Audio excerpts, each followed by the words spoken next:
पूरे राजकीय सम्मान के साथ कर्नल विप्लव का अंतिम संस्कार वहां पर किया जाएगा और उस इलाके के लोग उन पर गर्व महसूस कर रहे हैं। लेकिन ये गुस्सा और आक्रोश भी है कि अब उग्रवादियों के खिलाफ सख्त से सख्त एक्शन लिया जाए। शहीद कर्नल विप्लव त्रिपाठी के 5 साल के बेटे अबीर त्रिपाठी का एक वीडियो सोशल मीडिया पर वायरल हो रहा है। अबीर का ये वीडियो स्कूल के कार्यक्रम का है, जिसे देखकर लोगों की आंखें नम हो जा रही हैं। करीब 10 सेकंड का ये वीडियो अबीर की वीरता और उसके खून में दौड़ते देश प्रेम को दिखाता है। मणिपुर में हुए उग्रवादी हमले में अबीर अपने पिता विप्लव और मां के साथ शहीद हो गया था। जिंदगी तो बस अपने दम पर जी जाती है, दूसरों के कंधों पर तो चनाचे उठते हैं। इनकलाब जिंदाबाद। मणिपुर में उग्रवादी हमले में कर्नल विप्लव त्रिपाठी, उनकी पत्नी और बेटे की मौत की खबर मिलने के बाद से उनके घर में मातम पसरा है। उनके पत्रकार पिता और मां का रो रो कर बुरा हाल है। घर पर रिश्तेदारों का तांता लगा हुआ है। हर किसी की आंखें नम हैं और हर किसी को कर्नल विप्लव की शहादत पर गर्व भी है। नाते, रिश्तेदार, दोस्त, किसी को यह यकीन ही नहीं हो रहा है कि उग्रवादी हमले में कर्नल विप्लव, उनकी पत्नी और बेटे की मौत हो चुकी है। शहीद कर्नल वीर विप्लव त्रिपाठी के घर के बाहर उनके रिश्तेदारों, सगे संबंधियों की मौजूदगी है। लगातार उनके रिश्तेदार उनके घर पर पहुंच रहे हैं। समय की कमी के चलते हुए रायपुर में जो राजकीय सम्मान का कार्यक्रम होने वाला था, उसे फिलहाल रद्द कर दिया गया है और अब विप्लव, उनकी पत्नी और उनके बेटे के पार्थिव देह सीधे रायगढ़ स्थित उनके निवास स्थान पर लाए जाएंगे। 11:30 बजे के आसपास एक निजी एयरपोर्ट पर उनके पार्थिव देह पहुँचेंगे और उसके बाद सीधे उनके इस घर पर सगे संबंधियों और रिश्तेदारों के दर्शन के लिए उनके पार्थिव देह रखे जाएंगे। ये जो लोग हैं, ये विप्लव त्रिपाठी के करीबी लोग हैं, उनके सगे संबंधी हैं, उनके रिश्तेदार हैं। सभी के चेहरे मायूस हैं, सभी के आंखों में नमी साफ देखी जा सकती है। 2 दिन होने को है, लेकिन विप्लव त्रिपाठी के माता पिता अभी तक अपने कमरे से बाहर नहीं निकले हैं। विप्लव की माताजी सदमे में है, उनके पिताजी की भी तबीयत ठीक नहीं है। 2 दिनों का समय हो जाने के बावजूद अभी तक विप्लव के माता पिता जो है वो अपने कमरे से बाहर नहीं निकले हैं। यहाँ पर पार्थिव देह आने के बाद सगे संबंधी सबसे पहले जो है वो तीनों के पार्थिव देह के दर्शन करेंगे और उसके बाद लोगों के दर्शन के लिए रायगढ़ के रामलीला मैदान में यहाँ से तीनों के पार्थिव देह ले जाए जाएंगे। जवानों, नक्सलियों, अलगाववादियों में मुठभेड़ होती है, लेकिन एक अलिखित नियम हमेशा रहा कि फैमिली को टारगेट नहीं किया जाता।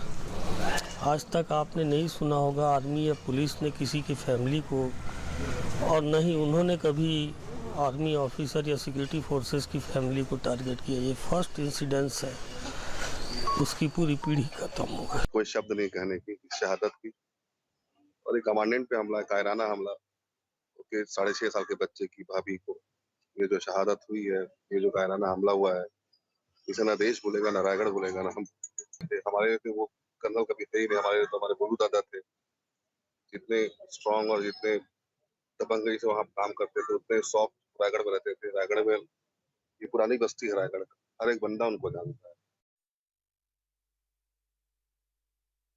एक बार फिर रुक करते हैं, मेरे सहयोगी आदित्य हमारे साथ बने हुए हैं। आदित्य शहीद कर्नल विप्लव के घर के पास ही मौजूद हैं। आदित्य, मेरा सवाल आपसे ही है, क्योंकि हमने लोगों के रिएक्शन देखे और दोस्त कर्नल विप्लव के यही कह रहे थे कि कर्नल तो यही कहते थे कि अगर देश में शहीद हो जाऊंगा तो ये मेरे लिए एक गर्व का विषय होगा। लेकिन तमाम लोग ये कह रहे थे कि उनकी पत्नी और 7 साल के मासूम का क्या कसूर था, उनको आतंकियों ने क्यों नहीं बख्शा, क्यों उनकी हत्या कर दी? रवि, देखिए, देश का हर इंसान, रायगढ़ का बच्चा बच्चा जो ये सवाल पूछ रहा है कि ये पहला ऐसा हमला है जिसमें परिवार को टारगेट किया गया। पत्नी, 8 साल के बेटे की कायराना नक्सलियों ने जान ले ली। विप्लव के चाचा जी इस वक्त हमारे साथ मौजूद है, उनसे बात करते हैं। आपके बेटी की शहादत होगी।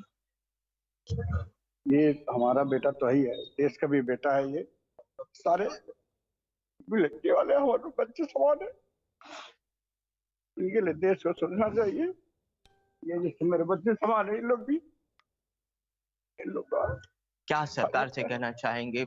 माओवादियों पर कार्रवाई क्या बहुत कठोर कार्रवाई करना चाहिए और खुफिया एजेंसी को बहुत स्ट्रांग करना चाहिए ताकि लोगों और किसी परिवार में ये दुर्घटना ना हो। ऐसी दुर्घटना ना हो। एक बड़े और कड़े कदम की जरूरत है ताकि फिर कोई नक्सली, कोई आतंकवादी इस तरीके की हिमाकत न करे।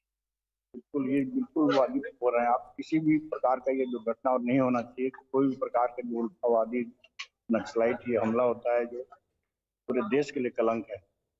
इसमें गवर्नमेंट को सख्त कदम उठाना चाहिए और उसमें चारों सभी जितने भी प्रदेश पीड़ित हैं सबके ऊपर स्थानीय पुलिस और सेंट्रल पुलिस, केंद्रीय पुलिस दोनों मिलकर इसको सॉल्व कर सकते हैं। विप्लव के कई वीडियोस हमने देखे। कर्नल जो है कि दिलेर आदमी थे, हम जीने मरने से नहीं डरते थे। उन्होंने नक्सलियों से, आतंकवादियों से लोहा लिया। शहादत उनकी हुई है लेकिन गौरवान्वित पूरा देश महसूस कर रहा है और बदला तो चाहता है। पूरा आवाम बदला चाहता है। हमारा तो पारिवारिक हुआ है, साथ पारिवारिक के अलावा हमारे रायगढ़ का, प्रदेश का और देश का क्षति हुआ है। इसके लिए सारे देश को एक होके, एकजुट होके सरकार से आह्वान करना चाहिए कि इसका बदला लिया जाएगा। रवि, ये विप्लव के चाचा जी है, इन्हीं की गोद में खेलकर विप्लव बड़े हुए। अपने बेटे की शहादत पे आंखें जो है उनकी छलक रही है, लेकिन वो चाहते हैं कि सरकार बदला ले इसका, विप्लव की शहादत बेकार न जाए और आने वाले समय में सरकार ऐसा कदम उठाए कि आतंकवादियों की, माओवादियों की रूह कांप जाए और फिर कभी वो जो है इस तरीके की कोई बिल्कुल वारदात को बिल्कुल अंजाम न बिल्कुल बिल्कुल, ये गुस्सा, ये आक्रोश